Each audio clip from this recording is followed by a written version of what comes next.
Sometimes I think it's a good exercise to just take all the speed governors off.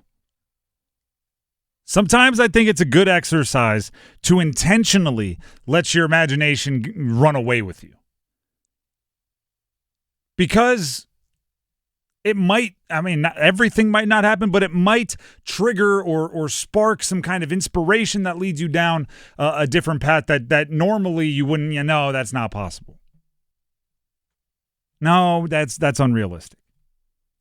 Right? Like I said yesterday, it wasn't even 24 hours after the Florida Panthers hoisted the cup for the first time, and already TSN had put out an article, like a video, like they did the whole thing on what would a Panthers trade package for Connor McDavid look like.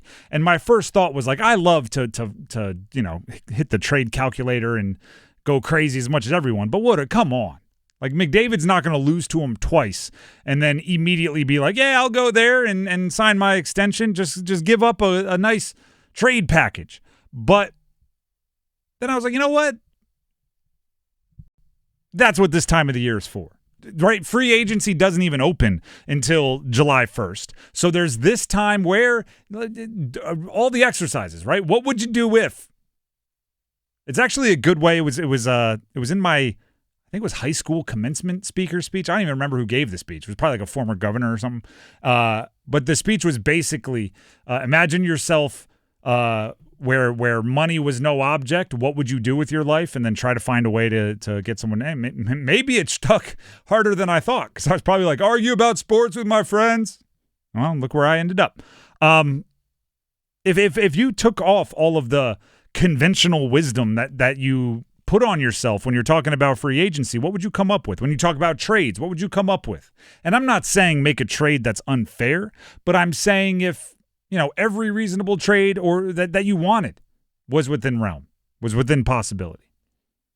Right? No problem asking the question. So the question is essentially, what is the absolutely crazy, it'll never happen, but hey, maybe it could happen scenario for your Canes offseason? Or even better, a better way to put it, and it's one of my favorite analogies, the Seinfeld finale theory, which, if I told you this, I'm sure I've used this one. I use it all the time. Seinfeld finale, have I not told you this one? I don't know if I've personally heard this one. Okay. Seinfeld finale it's universally considered a bad finale, right? It was 70 whatever million people watched. It was a bad finale. And the reason why it was bad is because everyone that was a diehard fan of Seinfeld had written their perfect Seinfeld finale in their head because it was that popular, and there were so many different characters, and I want this guy's whatever it's called, a character arc to be closed, and I want this plot line to be buttoned up, and I want these two to end up together. And then in the finale happened, and it didn't go exactly the way I wrote it in my brain, so I was disappointed. And you too, and none of us were happy. When in actuality, if we just had no expectations, maybe we would have been happier. So basically, I'm asking you, what was your absolutely scripted, perfect version of the Seinfeld finale? Only instead of the Seinfeld finale, it's your Canes offseason. And I put it together, and I actually did the math for me. Here we go. First of all, if you've been listening to the show, you know it's going to start with Jason Robertson. So the first thing I did was I took the $28.4 million in cap that the Canes currently have, and I worked a trade for Jason Robertson in there, winger from Dallas. I put as a trade, and I tried to keep it realistic, 2 first-round picks, Scott Morrow, and sweeteners. Sweeteners could be prospects or additional picks. Okay, the point being there that they didn't take off of the starting lineup. If you wanted to put like Carrier in there or something, fine. Just so they had, because they're in absolute cap jail after signing Matt Duchene, just so they had another super cost-efficient starter. There you go. Yeah, in this scenario, are the first-round picks, you're just giving their first-round picks back? Most likely, because that unlocks their other 2 first-round picks that they get. Then next up, I went Mitch Marner, 7-year contract, $14 million per. By the way, after the Robertson deal, if I removed Morrow and not even including removing Carrier, that left the Canes with $28.55 million in cap for next season. Mitch Marner next up, 7 by 14. After that, so now we have 2 super-duper wings, right?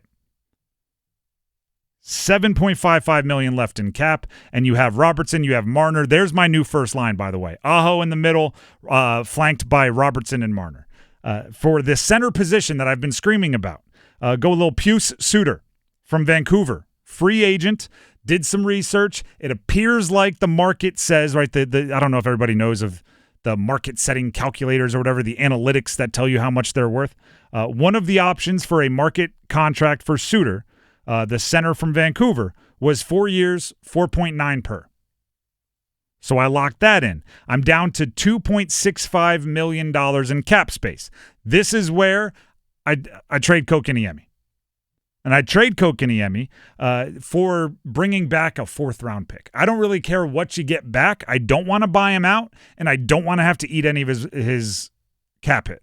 So I will take back a bag of pucks as long as whoever takes Kokiniemi eats all $4.82 million of his cap hit, takes that off the books, brings the Canes up to $7.47 million in cap space.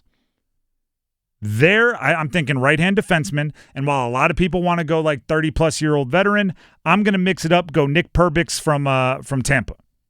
Again, the online people tell me he can be had for 3 years, $2.5 million per.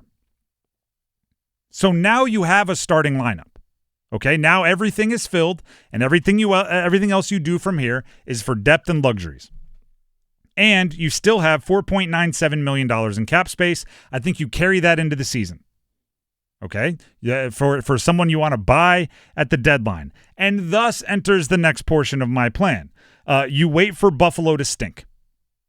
Because I do believe Buffalo is going to give it one more run. I've been saying this for weeks. Right? When you are staring at such a long postseason drought, you don't jump into a rebuild with happy, eager feet making that leap. So you wait for Buffalo to stink, and then they start selling, obviously. Right? Even if they sell Peterka during the offseason, I think they could do that.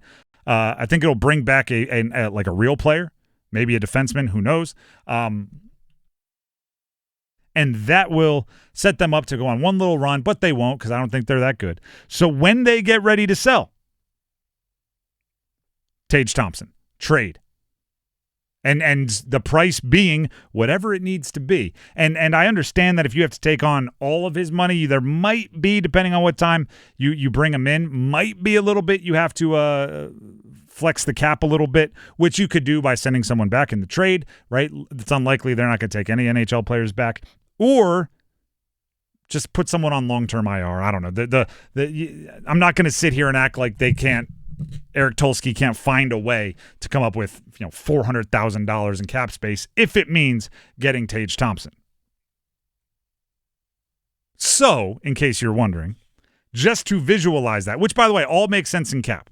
And I believe they'd be able to get Tage Thompson under there on the prorated part of his salary that they and the cap space that they have. And then the cap goes up next year. You get a goalie and everything happens. You probably got to pay a whole bunch of guys anyway, because obviously none of this includes the Robertson, Stankoven, or Nikishin contracts that would have to come the next year. Yes, this is all about winning a cup on the 20th anniversary of the last cup. So I've been plugging all your moves into the Puckpedia Puck GM here. Love it. So you have 4.6 in space when you get to that ideal Tage Thompson trade. So then you need to offload another 2.5, 2.6. Unless we had gotten rid of Carrier in the first trade, in which case then we're down to 0.6, 0.4. Or we could send Carrier in the Tage Thompson deal as well, which would then have our playoff lines, right? By the time everything settles, top line would be Aho, Marner, Robertson, bananas. Second line would be Tage Thompson flanked by Jarvis and Svetch, because all of this without giving up Svetch, which I think is a definite possibility this offseason if they do go true trophy hunting. Nothing changing about the Stahl line. I want Stahl centering Martinook and Stankoven. Stankoven plays well there, brings that same edge and a little bit of scoring pop. Then, because you bring in Thompson to be your 2 center, your first half of the year 2 center, and Suter gets to be your 4th line center. And then he is either skating with Carrier and Blake, or Jankowski and Blake, or Nadeau and Blake. And then whichever of those is not skating becomes your extras, right? If Carrier's still there, which would take some cap gymnastics, then Jankowski and Nadeau are your extras, your 13th and 14th forward. If Carrier is gone, then again, depending on who's playing, depending on how much they like Nadeau, if he's playing two-way hockey the way he should, all those things, he can be in there. If not, more than happy to have Jankowski out there on the ice with Nadeau either in the AHL being ready to be called up for long-term absences, and you have some other super cheap veteran as your everyday daily scratch or otherwise. Your defensive pairings would be Slavin and Walker, which I'm fine with, actually enjoy. Nikishin Chatfield, which I think would be bananas. Gostisbehere paired with the new guy Perbix, and then Freddie in goal with Kochetkov as your second goalie in that 1-1-1 rotation during the regular season, and you go from there. If you need to cut costs, I do think you could get a third-line right-handed defenseman cheaper than Perbix, and that could be another place you pick up whatever salary cap you need to or more salary cap space that you need if you think you need to hold it over for Thompson. But that right there is a nerdy way of saying this. The Canes have so many options, right? It's a nerdy way because you got to go through and do all the math and figure it all out. But if you tell me you can be an Eastern Conference Finals team and improve your lineup that much with your resources, cup or bust next year. I'm saying it now. Most people won't say it until the moves are made, but I'm going with all of this kinetic energy, all this potential energy might be the way to say it, all of this force. You just have to convert it to actual on-ice contributions. It's cup or bust next season.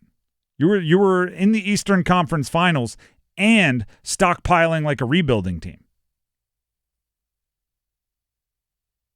Adding Robertson, Thompson, and Marner. And obviously the Thompson part of it does take some things out of your hands. If Buffalo starts hot, they're not going to be selling. But go find somebody that isn't starting hot and buy their center from them. Just hope that they're somewhere in the $7 to $8 million a year or less range. And then tell Rod, it's on you now, buddy, right? Because then you look at the coaching staff, you look at the leadership, you look at the veteran players, the core, and you go, we've given you everything you've asked for. Now it's time for you to go make good, and I believe they will. The looks of that roster for next year is definitely like very enticing. The only problem in this scenario is just like how kind of cap strapped you are moving forward, especially like if you trade for Jason Robertson, he's already making 7.75. His extension is easily going to be $10 million plus a year moving forward for a guy who is like a 35, 40 goal scorer every year. But we are not that far, and people aren't going to like this, from Stahl, Martinook, Chatfield, all of these guys coming off the books, which it becomes a real waiting game. And if you need to trade somebody, you got to go a lot of guys under. I mean, I don't even want to talk about the names that would be the options there, but there are quite a few. Like you have to go all in at some point. This past year you didn't, and it makes this offseason so much more fun. And you tried to go all in, and then you bailed, and you didn't with the Mikko stuff. But at some point you got to put your chips on the table and see if you win. We can't be every year in the Eastern Conference Finals going, and they got here a year early. It can't be every year. At some point, it has to be all in and go, we'll figure out the future with the future. Like that's future us's problem. And then you go from there. But that's my dream scenario. That's the thing with the whole Marner thing for me, though. Like, obviously, he is the top available player, and it's going to come at a significant cost. But I feel as though if you're going to commit that $14 million, like, would you rather commit that to one guy for the next 7 years, or do you want to spread that out a little bit? You could still get a lot of very good pieces. It might not be like the top guy. My thing is this: there's guys that are way more than $2 million worse than him that are going to cost $11.5 or $12 million a year. So it's if you're not going to go to a $13-14 million a year player, I almost think you don't go higher than like $7 million a year on anybody, because there's a certain level where once you cross the threshold, you might as well go get your dude. So that's why it's in my go-to all-out fantasy version of craziest ideas for the Carolina Hurricanes. Now, like I said, this is how do I describe this? It's like what the old ladies' men say to the young whippersnappers, right? If you see an absolutely gorgeous woman, just go up and shoot your shot, right? She may be so good looking that most men are intimidated and nobody even thinks to ask, right? So if you're Eric Tulsky, I don't know, make the calls. See if it's possible. Oh, they're not going to trade Robertson. Actually, they're in cap jail, and maybe you might want to make the call. Oh, there's no way Perbix would take that much. There's no way Suter would take that. Man, I don't know.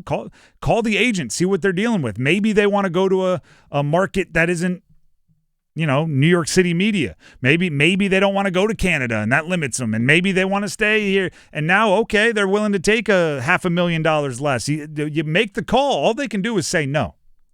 All they can do is say no. That's why I have such faith in Tulsky, because if anyone is making all those calls, it's him. I imagine it's kind of adrenaline rush when you see Eric Tulsky popping up on your caller ID on your phone. You tell your assistant GM, all right, Tulsky's calling. Let's see what this guy wants. Make sure I don't give away my best player for a bag of pucks. And hey, if you can make it happen.